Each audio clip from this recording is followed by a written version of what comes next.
isn't the hashtag what I use when I need to speak to the operator? Exactly. I'm 47. Come on. You mean pound. We like to end this with 10 questions about cheeky matters. Don't worry, I'm professional. Sure. What is the first drink you order? Whiskey sour. Do you make whiskey sours at home? I don't, because I very rarely drink. Yeah, it's very mature. First thing you look at on your phone in the morning? Text messages. Yeah, that's pretty hard.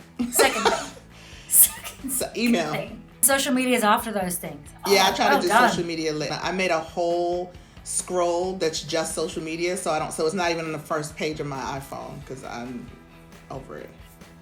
That is smart. Yeah. Going viral with a hashtag and you're a bit over social media? I can't imagine why. You also have to remember that I'm the person who couldn't even find the freaking hashtag. My daughter had to help me find it when it went viral. I was like, where Twitter? I don't tweet. Isn't the hashtag what I use when I need to speak to the operator? Exactly. I'm 47. Come on. You mean pound.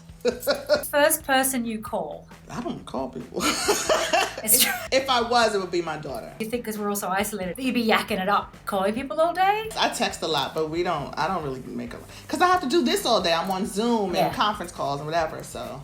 Do you find yourself just absolutely spent after every day? Oh my, every Right day. I'm trying to do this whole schedule thing in the new year, so this stuff, because I'm still finishing the book, so I'm like, this many hours for this many hours to work, and then power down. It's not working yet, but we'll see. First joke you remember? This is the corniest joke in the world. It's from Pulp Fiction. 3 tomatoes are walking down the street. A papa tomato, a mama tomato, and a little baby tomato. Baby tomato starts lagging behind. Papa tomato gets angry and goes over to baby tomato and squishes him and says, "Ketchup."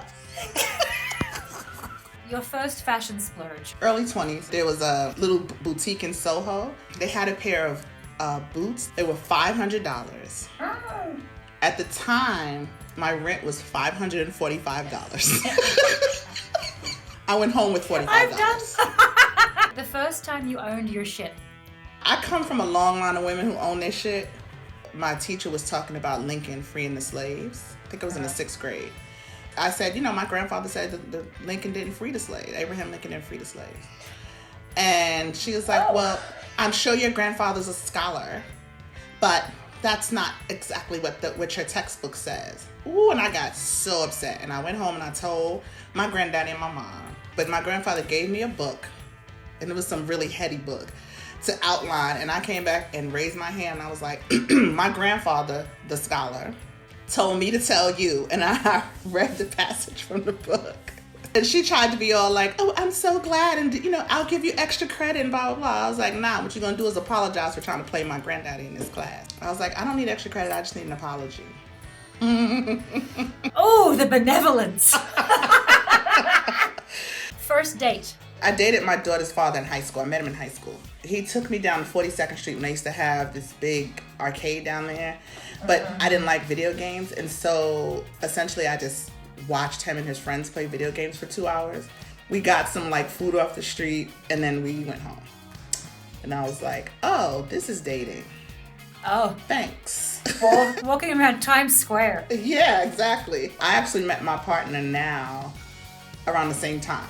Our first date was to go see Spike Lee's Jungle Fever. That's a distinct improvement. Yes, very distinct. On the arcade and street food in Times Square. First thing you do or eat if you're stressed out? Twizzlers. Can you do it like Homer Simpson, just keep putting them in? Yeah, I can actually. If it's a really stressful situation, I can certainly sit and eat a half a bag of Twizzlers in a sitting. Then do you start bouncing off the wall like a pinball, or do you just pass out? No, I just pass out. First car you bought? It was a Ford Bronco 2. I paid $1,500 for it. That's 3 pairs of boots. Yeah, exactly. And it died maybe 6 months after I got it. I didn't realize it had two gas tanks or something. Something I wasn't doing. I wasn't putting oil in the right thing, and my engine locked up, and it was gone. First thing you'll do when this goddamn pandemic is over? I want to go to Italy. Italy's one of my favorite countries. I think I've created an obsession in my mind. I haven't been in 3 years. You have to go every year.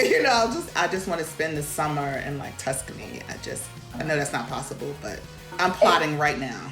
Tarana Bloody Burke. Yes. TB, I went really Aussie then, TB. On behalf of me and women everywhere, we're so grateful that you exist. We're so grateful that Me Too exists. We're so grateful that Act 2 exists and will continue to grow. And that there really is a community here born often from something that terrible, but which has the greatest power and will actually achieve more than what any incident could ever do to anyone. Thanks, bruv.